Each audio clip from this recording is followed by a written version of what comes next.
Admiral Jake Morrison stood in the center of the massive Galactic Council chamber and felt very small.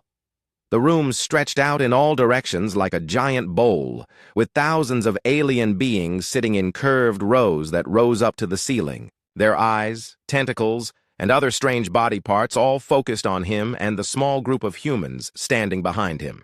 The air smelled like metal and something sweet that made his nose itch. Captain Lisa Hayes stood to his right, her uniform pressed and clean. She kept her face calm even though Morrison could see the tension in her shoulders. Lieutenant Commander Ben Foster was on his left, holding a small device that would show their weapons to the aliens. The three of them represented all of humanity in this moment, and Morrison felt the weight of that responsibility. The aliens had been talking among themselves for the past hour. Their voices made strange sounds that the translation devices turned into words Morrison could understand. Most of what he heard was not good. Words like primitive, backward, and useless kept coming through the speakers built into his collar. Commander. Zexthul rose from his seat near the front of the chamber. The creature looked like it was made of living crystal, tall and sharp, with light moving through its body like water. When it spoke, its voice sounded like breaking glass, but the translator made it sound normal. "So these are the weapons that humanity brings to our alliance," Zexthul said, gesturing toward the holographic display that Foster had activated. "I must say, I am not impressed." The display showed images of human soldiers carrying rifles, pistols, and other guns. It showed tanks firing shells and planes dropping bombs. To Morrison, these weapons looked powerful and dangerous. To the aliens in the chamber, they apparently looked like toys. A creature that looked like a giant insect clicked its mandibles together. Morrison knew this was a Zephyrian, one of the most advanced races in the galaxy. "Chemical propellants," it said with what sounded like amusement. "They still use chemical propellants to launch metal projectiles. How wonderfully primitive." Laughter filled the chamber, though it sounded nothing like human laughter.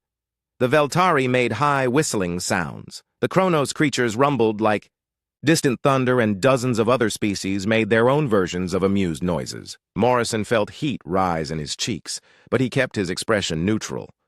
"Perhaps," said a Veltari delegate, its blue skin shimmering, "they could be useful for historical displays. Future generations could see how warfare was conducted in the dark ages of galactic civilization." More laughter echoed through the chamber. Hayes stepped forward slightly, and Morrison could tell she wanted to say something angry. He put a gentle hand on her arm to stop her. Getting into an argument would not help humanity's case. "Let us show you what real weapons look like," Zexthul continued. The crystal being activated its own display, and suddenly the air filled with images of incredible alien technology.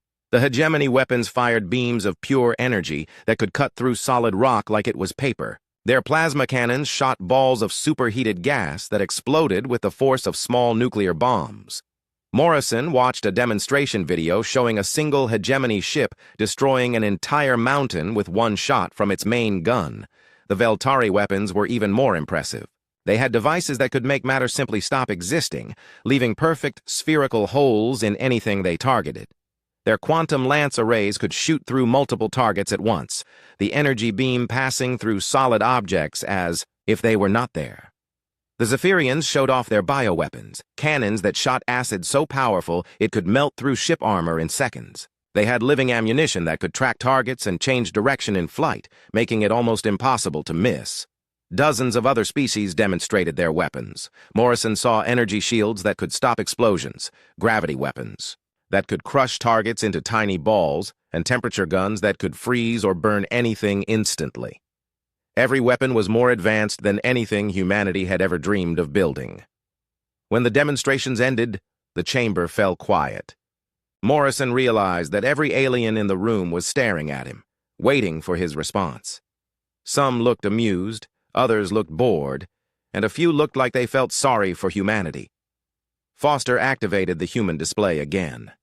The images of rifles and pistols looked pathetic compared to what they had just seen.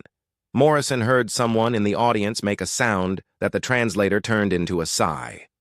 "These weapons have served humanity well," Morrison said, his voice carrying clearly through the chamber's sound system. "They are reliable, easy to maintain, and effective in the right hands. Against other primitives, perhaps, Zexthul replied. But we face enemies that require more sophisticated solutions. The Void Swarm has been consuming entire star systems on the galaxy's edge. Your metal bullets will not save anyone from that threat. Morrison had heard about the Void Swarm. Strange creatures that appeared from nowhere, attacked without warning, and disappeared just as quickly. No one knew where they came from or what they wanted, but they had already destroyed dozens of colonies and wiped out several minor species completely. We understand that our weapons may seem simple compared to yours, Hayes said, stepping forward, but they have one advantage that might be important. They work the same way every time, no matter what conditions they face. A Kronos delegate made a sound like grinding stone. Simplicity is not always a virtue, human. Complex problems require complex solutions. The final vote was not even close. Humanity was accepted into the Galactic Alliance, but their military role would be limited. They would provide support services, transport supplies, and guard the rear areas while the real fighting was done by species with proper weapons. Morrison accepted the decision with grace, thanking the Council for their consideration. Inside, though, he felt frustrated and angry. Humanity had fought wars for thousands of years, had learned hard lessons about combat and survival, but none of that seemed to matter to these aliens with their fancy technology. As the humans left the chamber, Morrison heard more laughter behind them. The aliens were already discussing strategy for fighting the Void Swarm, making plans that did not include human forces in any meaningful way. Hayes walked beside him, her jaw tight with anger. "They have no idea what they're talking about," she said quietly. "All that advanced technology, and they've never fought a real war." Morrison nodded, thinking about the battles humanity had won with nothing but determination and simple weapons. "Maybe they'll learn," he said. "Maybe we all will." None of them knew that their chance to prove themselves was coming much sooner than anyone expected. Captain Steve Parker stood on the bridge of the UNS Defiance and watched the alien fleet prepare for battle. Through the main view screen, he could see hundreds of ships arranged in perfect formations, their hulls gleaming with advanced technology and exotic weapons. The sight should have been reassuring, but something about it made Parker feel uneasy. The Defiance was one of only 12 human ships in the massive armada, and Parker knew they were only there because the Galactic Council wanted to look inclusive. The real fighting would be done by the aliens with their energy weapons and quantum cannons. The humans were expected to stay in the back and watch. Lieutenant Commander Amy Rodriguez sat at the weapons station, running final checks on their systems. The Defiance carried standard human armaments, railguns that fired solid metal slugs, missile tubes loaded with nuclear warheads, and point defense guns that shot streams of depleted uranium rounds. Compared to the exotic weapons surrounding them, their equipment looked ancient. "Contacts on long-range sensors," called out Ensign Tony Martinez from his position at the tactical station. "Void Swarm Scouts, approximately 50 units, approaching." From the outer system, Parker activated the fleet communication channel. "All ships, this is Fleet Command. Void contacts confirmed. All units prepare for engagement." The voice that answered belonged to Commander Zexthul, the crystalline being who had mocked human weapons 3 months earlier. "Understood, Fleet. Command, hegemony forces are ready to demonstrate proper warfare." Through the view screen, Parker watched the alien ships move forward in elegant formations. The hegemony vessels were beautiful things, made of what looked like living crystal that pulsed with internal light. The Veltari ships seemed to shift and flow like liquid metal, while the Zephyrian bioships looked like giant insects flying through space. The first void creatures appeared on the screen as dark shapes against the stars. They moved in ways that hurt to look at, flowing and twisting through space without any visible means of propulsion. Each one was roughly the size of a human destroyer, with surfaces that seemed to absorb light rather than reflect it. "Hegemony fleet, engage at will," Zexthul commanded. The alien weapons opened fire, and space filled with brilliant colors. Plasma beams cut through the darkness like swords of light. Quantum lances created ripples in space itself and matter. Disintegrator rays left perfect empty tunnels where they passed. The display was beautiful and terrible at the same time. The void creatures died quickly. The energy weapons sliced through their dark forms, leaving behind clouds of strange particles that glowed briefly before fading. Within minutes, all 50 scouts had been destroyed, and the alien fleet began celebrating their easy victory. "Impressive shooting," Parker said over the communication channel, though he felt troubled by how easy the fight had been. "A simple matter," Zexathul replied. "These creatures are no match for civilized warfare." But the celebration did not last long. Martinez looked up from his sensor display with worry on his face. "Sir, I'm getting massive contacts on the edge of the system. Multiple large signatures approaching fast." The main Void fleet dropped out of hyperspace like a nightmare made real. The scout ships had been tiny compared to these monsters. Each of the new creatures was the size of a small moon, their dark surfaces rippling with organic patterns that made Parker feel sick just looking at them. There were dozens of them, moving in formations that seemed random but felt somehow purposeful. "All ships, engage the enemy," Zexathul ordered, his voice no longer confident. The alien fleet opened fire. With everything they had, energy beams bright enough to blind unprotected eyes lanced out toward the massive Void creatures. Plasma balls the size of buildings exploded against their dark hulls, and quantum weapons tore holes in space itself around the enemy. At first, it seemed like the attack was working. The Void creatures writhed and twisted as the energy weapons hit them, parts of their dark hulls seeming to burn away under the assault. But then something changed. "Sir," Rodriguez called out, her voice tight with concern, "the aliens' weapons are becoming less effective. The creatures seem to be adapting somehow." Parker watched in growing horror as the truth became clear. The Void creatures were not just taking damage from the energy weapons, they were learning from them. Each hit seemed to teach them something new about how to defend against that type of attack. Within an hour, the plasma cannons that had cut through the scouts like paper were barely scorching the larger creatures' hulls. The quantum lances that had been so devastating were now being absorbed and redirected back at the alien ships. The matter disintegrators simply made the creatures glow brighter, as if they were feeding on the energy. "This is impossible!" Zexathul's voice cracked over the communication channel. "Our weapons are the most advanced in the galaxy. Nothing should be able to resist them."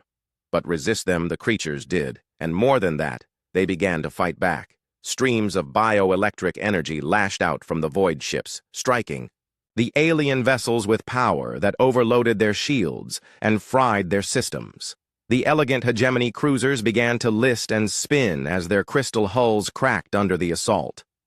A Veltari dreadnought exploded in a ball of blue fire, its matter manipulation systems overloading catastrophically. The crew of the Defiance watched in silence as debris from the massive ship scattered across space, each piece glowing with residual energy before fading to darkness. "All ships fall back to secondary positions," came a new voice over the communication channel.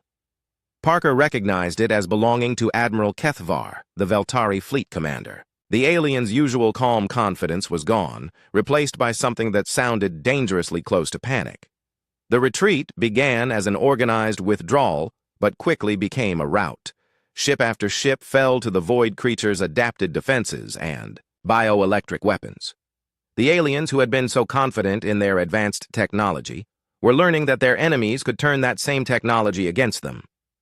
Colonel Karen Wells, the Defiance's science officer, had been studying the sensor. Readings throughout the battle, she turned to Parker with excitement in her eyes. "Captain, I think I understand what's happening. The Void creatures are adapting to energy-based attacks in real time. Their biological systems are learning to absorb, redirect, or resist anything that uses exotic particles or quantum effects." "What about kinetic weapons?" Parker asked, already guessing the answer. "That's just it, sir. I don't think they've encountered simple kinetic attacks before. All of their adaptations seem focused on energy weapons." Parker felt a cold smile spread across his face. He opened a channel to Admiral Morrison, who was commanding the human fleet from the UNS Constitution. "Admiral, this is Parker. I think it's time we showed these creatures what human weapons can do." Morrison's voice came back strong and confident. "Agreed, Captain. All human ships prepare to engage. We're going to teach the galaxy what real warfare looks like." The 12 human ships moved forward as the alien fleet continued its chaotic retreat. The Void creatures, now confident in their superiority over the galaxy's most advanced weapons, turned their attention to what they assumed would be an even easier target. Rodriguez's hands moved over her weapon controls with practiced precision. All weapons ready, Captain. Railguns loaded with armor-piercing rounds, missiles armed with nuclear warheads, point defense systems online. Then let's show them why humanity never gave up on the old ways, Parker said. All ships, open fire. The human fleet unleashed a barrage of simple, brutal kinetic energy. Solid metal slugs, traveling at significant fractions of the speed of light, slammed into the Void creatures' hulls. Nuclear-tipped missiles exploded in brilliant flashes of fusion fire, and streams of depleted uranium rounds peppered the enemy like deadly rain. The results were immediate and devastating. The creatures that had adapted so quickly to energy weapons had no defense against simple kinetic force. Their hulls, designed to absorb and redirect exotic particles, crumpled under the impact of solid projectiles. Their bioelectric defenses meant nothing against explosions that relied on nuclear fusion, rather than quantum effects. For the first time since the battle began, the Void creatures showed signs of real damage. Dark fluids leaked from holes punched by railgun slugs, and entire sections of their hulls were torn away by nuclear explosions. Impossible, Zexthul whispered over the communication channel. The primitive weapons are working, Parker allowed, himself a grim smile as he watched another Void creature writhe in apparent agony from multiple railgun hits. Sometimes, he said, the old ways work best. Admiral Jake Morrison watched the chaos of the alien retreat through the main view screen of the UNS Constitution and felt a mix of satisfaction and concern. The mighty Galactic Alliance fleet, with all its advanced technology and superior firepower, was running from an enemy they could no longer hurt. But humanity's simple weapons were cutting through the Void creatures like they were made of paper. The communication system crackled to life with desperate voices speaking in dozens of alien languages. The universal translators worked overtime to convert panic, fear, and confusion into words Morrison could understand. Ship after ship reported weapons failures, shield collapses, and crew casualties as the Void creatures pressed their advantage. Constitution, this is Admiral Kethvar, came a transmission from the Veltari flagship. The alien's usual calm was completely gone, replaced by something that sounded like desperation. We need immediate assistance. Our weapons have become completely ineffective against the enemy. Morrison keyed his response carefully. Admiral Kethvar, we're engaging the enemy now. Recommend your ships fall back to safe distance and provide support as able. Support? The Veltari's voice pitched higher. With what? Our most advanced weapons are useless against these creatures. How are your primitive projectile weapons succeeding where our technology fails? Lieutenant Commander Ben Foster, standing at the weapons station, looked back at Morrison with barely contained excitement. Sir, the enemy seems completely unprepared for kinetic attacks. Their adaptive systems appear designed exclusively for energy-based weapons. On the tactical display, the 12 human ships looked tiny compared to the massive Void creatures they were engaging, but appearances were deceiving. Each human vessel was scoring hit after hit with their railguns, missiles, and conventional weapons, while the alien fleet could barely scratch their targets. Dr. Karen Wells had spent the last hour analyzing the battle data, and her findings were remarkable. Admiral, the Void creatures' biological systems can absorb and redirect almost any form of exotic energy. Plasma, quantum effects, exotic particles, they adapt to all of it within minutes. But kinetic energy is different. It's too basic, too fundamental for their systems to counter. Morrison nodded as he watched another nuclear missile from the UNS Liberty punch through a Void creature's hull and detonate inside its body. The explosion lit up space like a miniature sun, and when the light faded, a significant portion of the creature was simply gone. Captain Steve Parker's voice came over the communication channel from the UNS Defiance. Admiral, we're seeing significant damage to the enemy fleet. Recommend we press the attack while we have the advantage. Agreed, Captain Parker. All human ships maintain the offensive. Show these creatures what Earth-bred weapons can do. The human fleet moved forward with a coordination born from centuries of warfare. They had learned their tactics fighting each other in conflicts where simple reliability often mattered more than technological sophistication.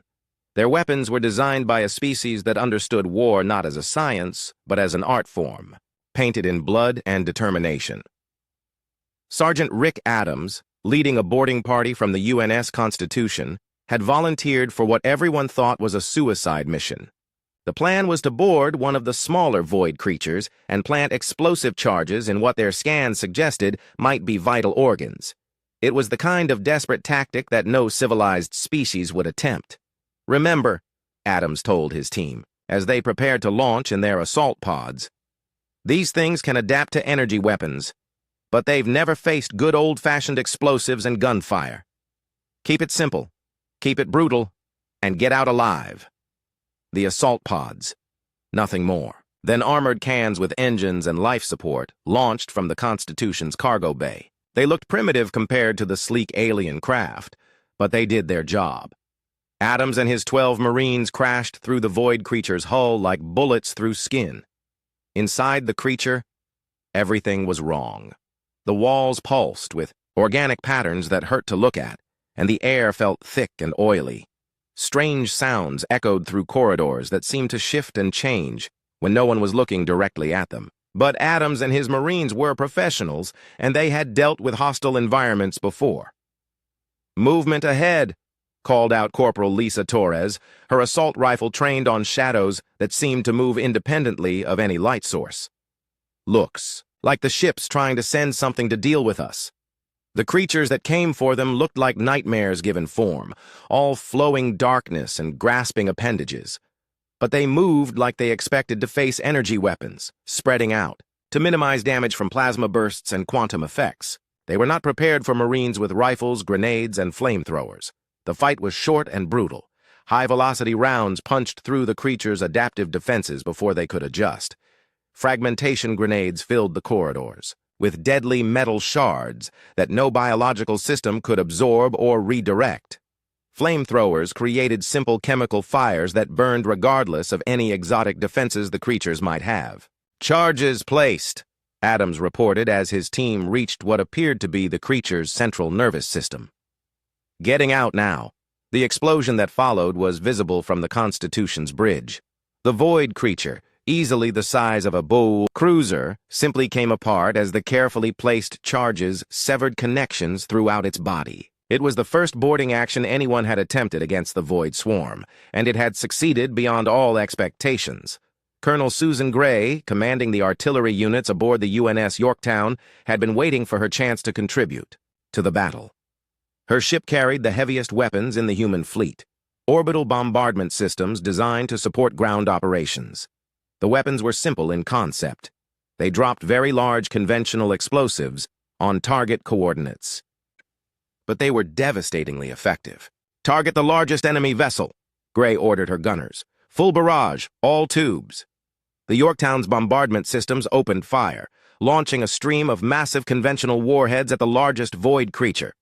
Each warhead was the size of a small building and packed with enough high explosive to level a city block. They were not sophisticated weapons, but they didn't need to be. The first impacts sent shockwaves through the creature's hull that were visible even from a distance. Secondary explosions rippled outward as the warheads found ammunition stores or fuel reserves inside the alien vessel. Within minutes, the massive creature was breaking apart, huge chunks of its body spinning away into space. Commander Zexthul's voice came over the communication channel, filled with something that might have been awe. "This is impossible. How are your weapons so effective?" Morrison keyed his response while watching another void creature succumb to concentrated railgun fire. "Sometimes the simplest solutions are the best ones, Commander. Your energy weapons are impressive, but they're also complicated. Our weapons are simple. Point them at the enemy and pull the trigger." The tide of battle was turning. The void creatures, so confident after adapting to the galaxy's most advanced weapons, found themselves unable to cope with humanity's brutal simplicity. Their biological systems could absorb plasma and redirect quantum energy, but they had no defense against chunks of metal, moving at high velocity or chemical explosives that relied on simple molecular bonds. Major Chris Sullivan, leading a bomber squadron from the UNS Enterprise, introduced a new tactic that the aliens found particularly devastating. His bombers carried thermobaric weapons, fuel-air explosives that created massive pressure waves and intense heat when they detonated. The weapons were considered primitive by galactic standards, but they were perfect for dealing with enemies. that had never encountered such simple brutality. "Bombing run complete," Sullivan reported as his squadron pulled away from a cluster of smaller void creatures. "Targets neutralized." Behind them, space filled with expanding clouds of superheated gas as the thermobaric weapons did their work. The pressure waves crushed internal structures that had been designed to withstand exotic energy attacks, and the heat generated by simple chemical reactions cooked biological systems that had evolved to handle plasma and quantum effects. Morrison looked around the Constitution's bridge and saw expressions of amazement on his crew's faces. They had spent months being told that their weapons were obsolete, that their tactics were primitive, and that modern warfare had moved beyond such simple concepts as kinetic energy and chemical explosives. Now those same weapons were saving the galaxy. "All ships, continue the attack," Morrison ordered. "Let's show the Void Swarm why humanity never stopped believing in the fundamentals of warfare." The human fleet pressed forward, their simple weapons proving more effective than anyone had imagined. The creatures that had seemed unstoppable against advanced alien technology were falling back before an enemy that fought with the same basic principles humans had used for thousands of years. In the distance, the surviving alien ships watched in stunned silence as humanity's hour finally arrived. Word spread through the retreating alien fleets faster than the speed of light itself. Ship after ship received the incredible news. The humans, with their primitive weapons and backward technology, were actually winning against the Void Swarm. The same creatures that had adapted to every advanced weapon in the galaxy were falling to simple bullets and chemical explosives. Commander Helen Torres stood on the bridge of the UNS Liberty and watched as alien vessels began changing course. Instead of continuing their retreat, they were turning back toward the battle, sending desperate requests for coordination with the human fleet. The communications array was flooded with messages in dozens of languages, all asking the same basic question: how could they help the humans win this fight? Admiral Jake Morrison found himself in the strange position of commanding not just the human fleet, but a growing coalition of alien ships that had accepted his tactical authority. The same beings who had mocked humanity's weapons 3 months earlier were now asking for his guidance on how to fight effectively. Admiral Morrison, came a transmission from Commander Zexthul. "The Hegemony Fleet requests permission to support your assault on the enemy formation." Morrison looked at the tactical display where dozens of alien ships were repositioning themselves to provide support for human operations. It was a sight he had never expected to see. "Permission granted, Commander. Use your energy shields to protect our bombers during their attack runs. Your weapons may not be effective against the enemy, but your defensive systems still work perfectly." The strategy that emerged from the chaos was unlike anything in recorded galactic history. The aliens, with their advanced technology and sophisticated systems, took supporting roles while the humans led the actual fighting. Veltari ships used their matter manipulation systems to manufacture ammunition for human weapons in real time. Zephyrian bioships transported human marines to boarding operations. Kronos vessels provided power for human railguns with their advanced reactor systems. Major Chris Sullivan led his bomber squadron on another attack run, this time protected by a formation of hegemony cruisers whose energy shields deflected the void creatures' bioelectric counterattacks. The bombers themselves were simple things, just engines, armor, and bomb bays, but they carried thermobaric warheads that the enemy still had no defense against. "Target the concentration of smaller vessels," Sullivan ordered his pilots. "Remember, we need to hit them fast before they can adapt to our approach." The bombing run was a masterpiece of combined operations. The hegemony ships absorbed the enemy's energy attacks while the human bombers delivered their devastating payloads. Explosions bloomed like deadly flowers across the void formation, each one representing another enemy vessel destroyed by simple chemical reactions that no amount of biological adaptation could counter. Dr. Karen Wells had established a research station aboard the alien command ship, working directly with the galaxy's best scientists to understand why human weapons were so effective. Her findings were revolutionary and troubling at the same time. "The void creatures represent the ultimate evolution of energy-based warfare," she explained to a mixed group of human and alien officers. "Their entire biological system is designed to absorb, adapt to, and redirect exotic energies. They can learn to counter plasma, quantum effects, and even exotic matter manipulation within minutes of first contact." A Veltari scientist, its blue skin shimmering with concern, asked the obvious question. Then why are kinetic weapons so effective? Wells smiled grimly. Because kinetic energy is too fundamental to counter. You can adapt to plasma by changing your molecular structure, but you can't adapt to a chunk of metal hitting you at high velocity. Physics doesn't allow it. The revelation had profound implications for the entire galaxy. Every advanced civilization had moved beyond kinetic weapons thousands of years earlier, considering them primitive and inefficient. Only humanity, isolated and considered backward, had continued to perfect the art of making things move very fast and hit very hard. Captain Steve Parker was coordinating the defense of a vital supply convoy when the next phase of the battle began. The Void Swarm had regrouped and was launching a coordinated counterattack, this time focusing on the human ships that had been causing them so much trouble. Multiple enemy contacts approaching, reported Ensign Tony Martinez from the UNS Defiance's sensor station. They're coming straight at us, ignoring the alien ships completely. Parker watched as wave after wave of void creatures swept toward the human fleet, their dark forms twisting through space in patterns that hurt to look at. These creatures had learned to identify which ships carried the weapons that could actually hurt them, and they were determined to eliminate the threat. All ships, defensive formation Omega, Parker ordered. Make them come through the alien. Escorts to get to us. The battle that followed was the largest engagement of the war so far.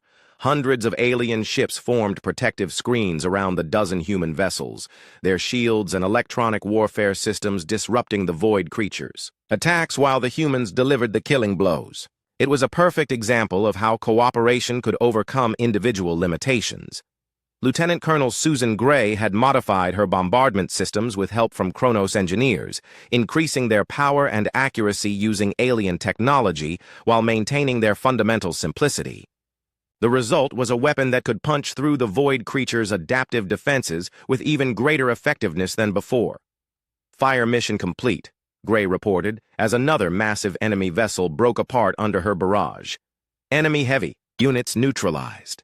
The combination of human tactics and alien support was proving devastatingly effective. Energy shields protected human ships from counterattacks, alien sensors provided targeting data that human weapons could use, and advanced manufacturing systems kept the human fleet supplied with ammunition, even during extended engagements. Sergeant Rick Adams had become something of a legend among the alien crews. His successful boarding operations, using nothing more sophisticated than rifles and explosives, had shown that the seemingly invincible void creatures could be beaten by determined soldiers with simple weapons. Several alien species had requested to observe his tactics, hoping to learn how ground combat could be effective against such advanced enemies. The key is not to overthink it, Adams explained to a group of Zephyrian warriors who had asked for training in human combat methods. These creatures expect complex attacks with energy weapons and exotic effects. When you kick down their door with a shotgun and start shooting, they don't know how to respond. The aliens listened with fascination as Adams described concepts that their civilizations had abandoned millennia ago.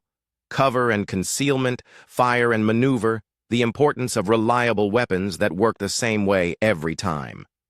To them, these were revolutionary ideas. To humanity, they were the basics of warfare that every soldier learned in boot camp. Admiral Morrison stood in the command center of what had become a truly joint fleet, watching tactical displays that showed the tide of battle turning decisively in their favor. The Void Swarm was in full retreat across multiple star systems, unable to adapt to weapons that relied on fundamental physical principles rather than exotic technologies. "Admiral," called out Commander Torres from her position. "At the communications console, we're receiving surrender requests from several enemy formations. They're requesting terms for withdrawal from this sector." Morrison felt a mix of satisfaction and concern. The immediate threat was ending, but the implications of this victory would reshape the galaxy's understanding of warfare and technology. "Accept their withdrawal requests, but make it clear that any return to this sector will result in the complete destruction of their forces." The alien officers around him looked amazed. The Void Swarm, which had seemed unstoppable just days earlier, was actually negotiating for terms to retreat. The primitive humans with their backward weapons had accomplished what the galaxy's most advanced civilizations could not. Commander Zexathul approached Morrison with what might have been humility, his crystalline form dimmer than usual. "Admiral, the Hegemony Council wishes to formally apologize for our earlier assessment of human military capabilities. We clearly have much to learn about warfare." Morrison nodded diplomatically. "Commander, every species brings something valuable to the Alliance. Your shields and sensors were crucial to our success. But sometimes the old ways work best, especially against enemies who have never encountered them before." As the battle ended and the fleets regrouped, it became clear that everything had changed. The galaxy's most advanced civilizations were asking humanity to teach them how to fight. The weapons they had mocked as primitive were now recognized as potentially the most effective tools against certain types of enemies. The humans had saved the galaxy not through superior technology, but through their refusal to abandon the fundamental principles of warfare. Sometimes, the simplest solutions really were the best ones. In the quiet after the battle, Morrison looked out at the mixed fleet of human and alien ships and realized that humanity's role in the galaxy had changed forever. They were no longer the backward primitives begging for acceptance. They were the teachers, showing advanced civilizations that progress. The final battle came to the Sol system like a storm of darkness and fury. The Void Swarm had regrouped beyond the galactic rim, gathering every creature and vessel they had left for one last, desperate assault on the heart of the Alliance. They had learned from their defeats, adapting their tactics, if not their biology, and they were coming for Earth itself.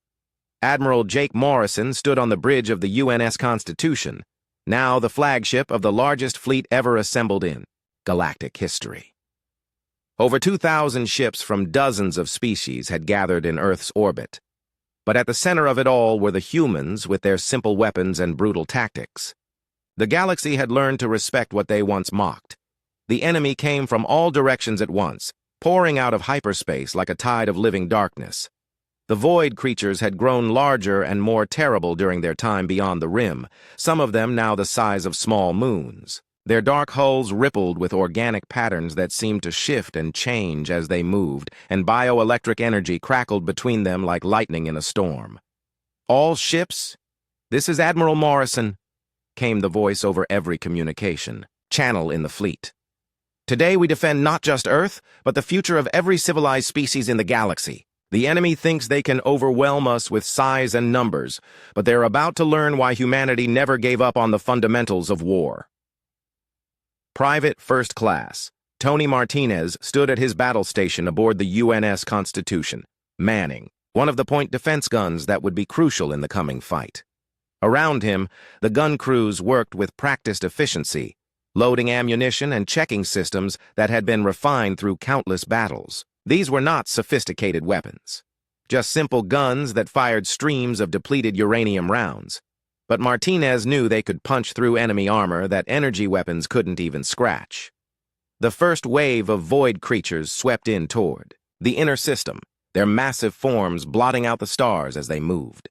The alien ships opened fire with their energy weapons, more out of habit than expectation, and as predicted, the attacks were absorbed or redirected by the creatures' adaptive defenses. But this time, the aliens were not trying to win the battle. With their plasma cannons and quantum lances, they were providing cover for the real weapons. Captain Amy Rodriguez, now commanding a mixed task force of human and alien vessels, watched as her railguns charged to full power. The Kronos ships in her formation were feeding energy directly into her weapons systems, allowing them to fire projectiles at velocities that approached the speed of light. When those metal slugs hit the void creatures, the results were spectacular. "All railguns, fire," Rodriguez ordered. Space filled with streaks of light as solid projectiles tore through the darkness at incredible speeds. The impacts were visible even at extreme range. Brilliant flashes of light as kinetic energy converted to heat, and the void creatures' hulls simply vaporized under the assault. Chunks of alien flesh the size of city blocks spun away into space, leaking dark fluids that boiled in the vacuum. But the enemy had learned from their previous defeats. Instead of relying on their adaptive defenses, they were using tactics. The smaller creatures swarmed toward the human ships in overwhelming numbers, trying to get close enough that the big guns couldn't target them without hitting friendly vessels. Sergeant Rick Adams, now leading an entire battalion of human Marines distributed across the fleet, had been preparing for exactly this scenario. As the smaller void creatures closed in on the human ships, boarding pods launched by the hundreds, each one carrying a squad of Marines armed with the simplest and most effective weapons humanity could produce. "Remember your training," Adams broadcast to his scattered forces. "These things can adapt to energy weapons, but they can't adapt to being shot, stabbed, or blown up. Keep it simple, keep it brutal, and bring everyone home." The boarding actions that followed were unlike anything the galaxy had ever seen. Human Marines crashed through the hulls of void creatures using nothing more sophisticated than shaped charges and cutting tools, then fought their way through organic corridors with rifles, shotguns, and flamethrowers. The creatures that met them expected energy weapons and exotic attacks, but found themselves facing soldiers who fought with methods that were older than most civilizations. Major Chris Sullivan led his bomber squadrons through the chaos of battle, his aircraft now protected by formations of alien fighters whose energy shields could deflect the bioelectric attacks of the enemy. The bombers themselves carried the largest conventional warheads that human industry could produce, guided by alien targeting systems, but packed with simple chemical explosives that no amount of biological adaptation could counter. "Target the mothership," Sullivan ordered, as his squadron approached the largest void creature ever seen. The thing was the size of a small planet, its surface covered with what looked like cities made of living tissue. "All bombers, full payload release." The thermobaric weapons fell like deadly rain, each one creating a fireball that consumed everything in its path. The explosions were visible from across the solar system, chains of nuclear fire that lit up the creature's surface like a dying star. Secondary explosions rippled outward as the warheads found fuel reserves or ammunition stores inside the alien vessel, and within minutes, massive sections of the creature were breaking away and spinning into space. Colonel Karen Wells had established her command post on Luna, coordinating the scientific aspects of the battle from humanity's oldest off-world settlement. Her teams had been working around the clock to understand the void creature's weaknesses, and they had made discoveries that would change warfare forever. "The creature's adaptation systems have a critical flaw," she reported to Morrison over a secured channel. "They can only adapt to energy patterns they can analyze and understand. Kinetic weapons are too simple for their systems to counter, and chemical explosions happen too fast for them to adapt in real time." Morrison smiled grimly as he watched another wave of human missiles slam into the enemy formation. Sometimes the best technology is no technology at all. The battle raged for hours, with the sky around Earth literally ablaze with weapons fire and explosions. The void creatures threw everything they had at the combined fleet. But for every human ship they destroyed, the humans took down 10 of theirs. The simple weapons that the galaxy had mocked were proving more effective than anyone had dreamed possible. Lieutenant Colonel Susan Gray had positioned her artillery ships at key points throughout the solar system, creating a network of overlapping fire zones that no enemy could cross without taking massive casualties. Her bombardment systems, now enhanced with alien technology but still fundamentally simple, rained destruction on any void creature that tried to approach the inner planets. "Fire mission, Grid 77 Alpha," Gray ordered as another group of creatures tried to break through toward Earth. "Full battery, maximum charge." The orbital bombardment that followed was like the wrath of gods. Conventional warheads the size of buildings fell from space, each one guided by alien sensors but packed with human-designed explosives. The impacts created fireballs that could be seen from orbit, and when the smoke cleared, nothing remained of the enemy formation but scattered debris. Commander Zexthul, his crystalline form now bearing scars from previous battles, approached Morrison as the tide of battle turned decisively in their favor. "Admiral, the Hegemony fleet reports that the enemy is beginning to retreat from several sectors. Your weapons have broken their will to fight." Morrison nodded, watching as the massive void mothership finally succumbed to concentrated nuclear bombardment. The creature that had seemed invincible was now breaking apart, huge sections of its body spinning away into space like pieces of a shattered monument. "All ships pursue the retreating enemy," Morrison ordered. "Let's make sure they understand that this sector is off-limits from now on." The final assault was a masterpiece of combined arms warfare. Human ships led the charge with their kinetic weapons blazing, while alien vessels provided support with their shields, sensors, and manufacturing capabilities. The void creatures that had once seemed unstoppable were now running for their lives, their adaptive defenses useless against enemies who fought with principles older than civilization itself. Private Martinez watched through his gun sight as the last of the enemy vessels disappeared into hyperspace, their retreat marking the end of the greatest battle in galactic history. Around him, the gun crews were already beginning to clean their weapons and restock their ammunition, following procedures that had been passed down through generations of human warriors. Captain Rodriguez stood on her bridge and looked out at the debris field that had once been the Void Swarm's main fleet. Chunks of alien flesh and metal drifted through space like monuments to the power of simple, reliable weapons in the hands of people who knew how to use them. As the immediate threat ended and the combined fleet began to regroup, Morrison realized that everything had changed. The galaxy would never again make the mistake of underestimating humanity's approach to warfare. The weapons they had mocked as primitive had saved every civilized species from extinction. Commander Zexthul stood before Morrison in the aftermath of victory, his voice carrying a respect that had been entirely